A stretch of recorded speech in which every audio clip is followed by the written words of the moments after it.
moment the lights came on, we saw 5 to 7 men with tire irons and baseball bats standing in what was once pitch blackness. Welcome back to my channel.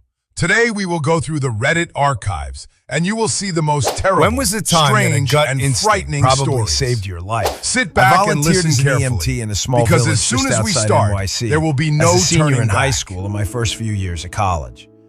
This night we were on call for not only our town but the surrounding 2 villages who were out of service. One of the villages isn't exactly the best neighborhood. Now, generally, we always have a police officer on every scene we go to just because they can always get there faster. This time around, though, in this bordering village, there was a fire on the other side of town and some sort of crime investigation elsewhere. Basically, PD resources were stretched thin. A call came in for a 25-year-old male with a facial wound at a private residence, with instructions that the patient was in the backyard. We were dispatched and told that there was no PD available and no advanced life support, ALS, available. It was just me and my driver. Note, this is standard in most agencies. It just felt very unnerving for me. So we get on scene and it was an apartment building with an open yard in the back that we could drive onto. My driver pulls onto the field and he sees the patient sitting in the shadows as though he was hiding. Something felt off, and that feeling prompted me to hit the floodlights on the ambulance illuminating most of the yard. The moment the lights came on, we saw 5 to 7 men with tire irons and baseball bats standing in what was once pitch blackness. My driver hit it in reverse and we got the hell out of there. I got on the radio and called for immediate assistance. Turns out those guys were planning on jumping us, stealing the narcotics from the ambulance and taking the rig for a joyride. Poor planning, really, because we don't carry narcotics on a basic life support ambulance. To this day, I fear what would have happened if we had just walked up to the patient. TLDR, volunteered as an EMT, almost got jumped on a call one night. A few years ago, a few guy friends and I had a guys-only vacation from our girlfriends and wives in Florida. We went down to the Keys and camped, snorkeled, went boating, all that touristy crap. After almost a week of doing all that, we got bored with the designated snorkeling areas and decided to find a less populated and more interested area to snorkel. We ended up finding some saltwater marshes in a national park, walked around the edges until we found a dilapidated and collapsing tower near the water. Maybe an old lifeguard tower. No swimming signs were everywhere, but being a bunch of drunk dudes, we decided to jump off the tower and into the water. No big deal. Jumped off a few times, swam around a bit. After a bit, everyone else was saying they wanted to stay in the marshes and swim around and explore a bit. I just didn't have a good feeling about how murky the water was and how nobody else was around. Everyone else wanted to do it, and in a way, I did as well.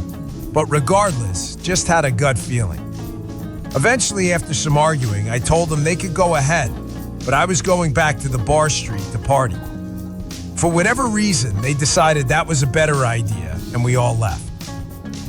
It was only a few days later that we were leaving the campsite that we ran across a ranger and had a conversation with him. Ended up chatting about the marshes and how we jumped in a few times. All of a sudden, he got intense and his eyes got wide. Turns out those marshes were off limits because they were absolutely infested by saltwater crocodiles and, to a lesser extent, sharks. It was actually a tourist destination simply because they were so commonly seen there.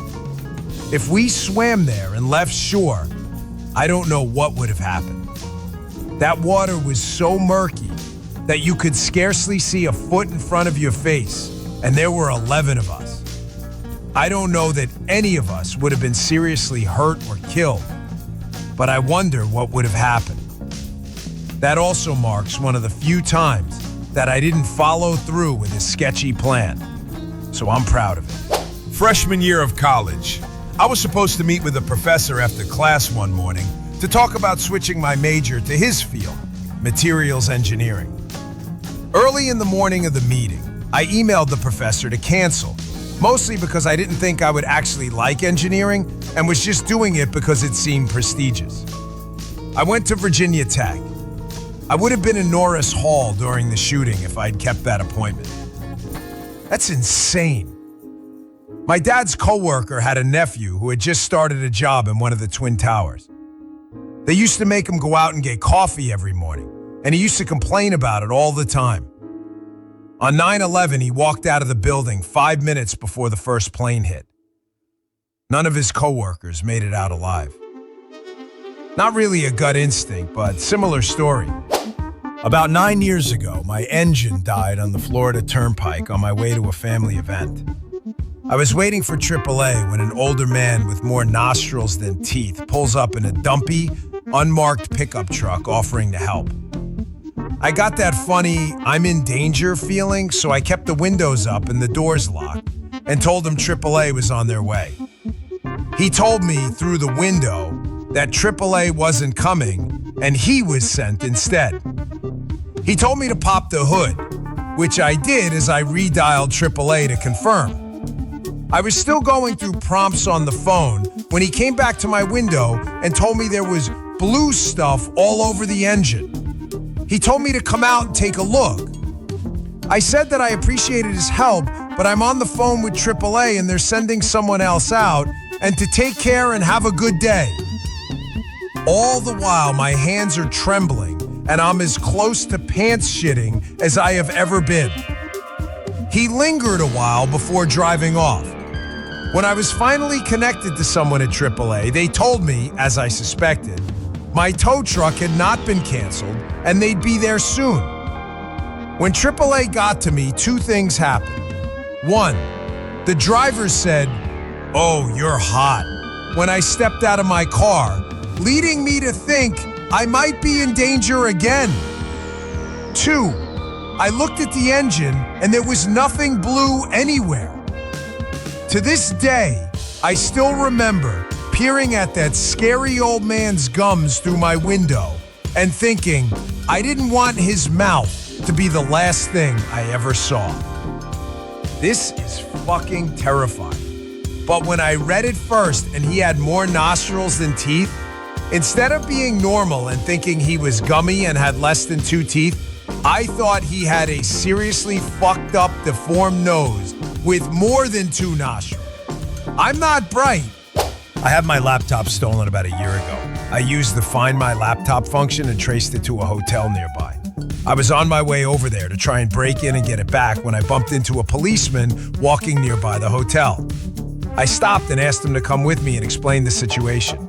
He called for the case officer and he brought some back up with him. When they broke into the guy's room, 3 men attacked the policeman. They found a huge bag of cocaine alongside a stack of money. Definitely glad I decided to ask for help. Edit. The way that I found out which room he was in was because he had wiped my laptop and renamed it Stuart's MacBook Pro instead of Adam West's MacBook Pro. You can see this on iCloud. However, the username is registered to the serial number of the laptop, so no matter what you do, you can always find it. After this, I went to the hotel and asked if my friend was staying there, and they gave me his room number. I left to call my dad for advice, and it was on the return journey that I met the policeman. I definitely should have got the police in the first place, but they had let me down the last time I called about this case, so I didn't bother. I was expecting to knock on the door and some scrawny thief would answer. I guess what had happened is one of this guy's customers had sold it to him. Damn it! I knew I should have taken that function off. Well, what story impressed you the most? Write in the comments about it. In the meantime, the stories from Hades for today are over. Subscribe to my channel and put a like if you want more crazy, scary, and sometimes funny stories. See you later. Bye.